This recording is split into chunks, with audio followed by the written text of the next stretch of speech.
هي فلسطين البداية والنهاية وامتداد التاريخ.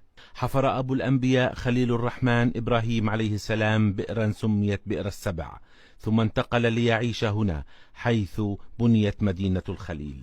في غزة هاشم توفي جد نبينا محمد صلى الله عليه وسلم، وما زالت هذه البقعة تعلم العالم معنى الكرامة. في بيت لحم أبصر عيسى عليه السلام النور وتكلم في المهد.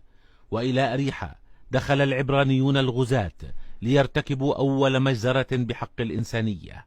القدس مدينة السلام ما زالت حتى اليوم بلا سلام.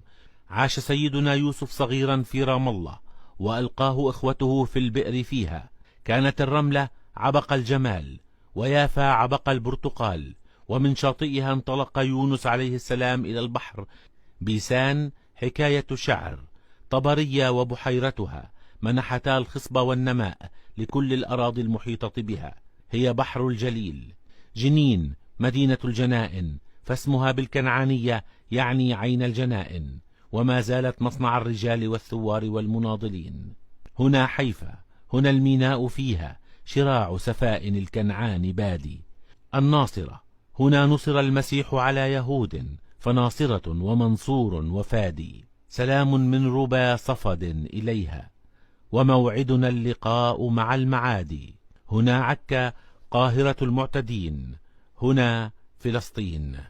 هذه فلسطين.